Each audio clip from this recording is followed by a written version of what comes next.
Samedi, alors dites-moi, comment est-ce que ça va avec le micro-challenge? Dans le challenge, je fais sourire les autres. On a commencé hier et le but c'est de faire sourire les autres avec des compliments. Donc leur dire quelques mots gentils, les féliciter sur certaines choses. Comment ça s'est passé hier? Moi personnellement ça s'est très bien passé, j'ai félicité mon mari pour son bœuf bourguignon, mon dernier loulou pour sa bonne mine, des acteurs que j'ai été voir pour leurs prestations, donc j'ai trouvé que c'était relativement facile. Et vous, comment est-ce que ça s'est passé?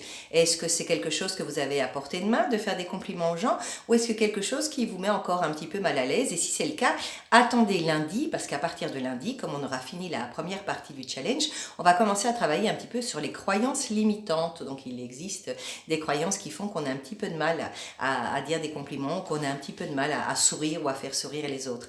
Alors aujourd'hui, je vous propose, vu que c'est le week-end, de continuer à faire sourire les gens avec... Allez, rappelez-vous, qu'est-ce qui vous fait sourire en général? Quelles sont ces choses qui, depuis que vous êtes petit, vous font rire? Vous y êtes, vous trouvez? Mais les blagues, évidemment. Mais oui, les blagues, attention, on va travailler avec les blagounettes, les gentilles. Donc, on ne va pas critiquer, on ne va pas se moquer de certaines parties de la population, ni de gens de notre entourage.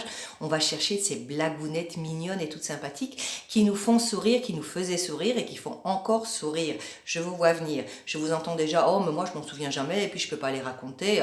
Bon, écoutez, vous les cherchez dans votre mémoire et si vous ne trouvez pas, vous allez sur Google, il y en a plein et vous en choisissez 2-3 qui vous font rire et vous testez. Comme ça serait une bonne occasion d'apprendre quelque chose.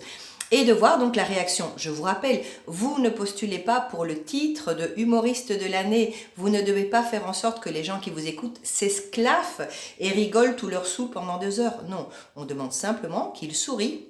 Et que ça vous fasse sourire aussi, évidemment. Alors, si vous vous sentez pathétique en disant « Oh là là, qu'est-ce que j'ai l'air con ?» c'est gagné, parce que vous avez souri. Si les gens vous regardent en disant « Oh là là, ma pauvre chérie, c'est pas très malin ce que tu racontes », c'est gagné, parce qu'ils ont souri. Alors, si c'est vous qui souriez, vous faites sourire les autres. Si c'est eux qui sourient, ça vous fait sourire. Donc, bref, on rentre dans ce joli cercle vertueux du sourire. Allez, je me lance. C'est une blague que, je vous préviens, c'est niveau école primaire, et encore début d'école primaire. Mais je ne sais pas pourquoi, c'est la seule dont je me souviens. Probablement parce qu'elle a dû me faire rire aux éclats quand j'étais petite. Et comme vous le savez peut-être ou pas, ce qu'on apprend en s'amusant, eh bien, ça reste gravé dans la mémoire. Donc, je vous la livre. Soyez compatissants, n'est-ce pas? Alors, le pape, je commence. Le pape se promène dans son jardin et il s'assied sous un pommier. Une pomme lui tombe sur la tête. Comment va-t-il l'appeler? Je vous laisse réfléchir. Non, ce n'est pas Adam. Non, ce n'est pas Newton. Alors, est-ce que vous trouvez? Comment va-t-il l'appeler? Avec un couteau. Et voilà, je vous l'avais dit, c'est pas très malin.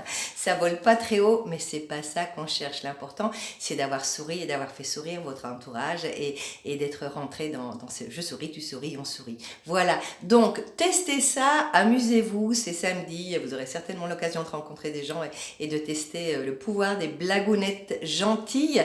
Et vous me direz tout ça dans vos commentaires. Je suis preneuse des blagues gentilles d'ailleurs. Et on se revoit demain. Et dans votre carnet de gratitude ce soir, merci pour toutes ces blagues et ces jolis sourires, bien sûr. À demain, bon samedi soir.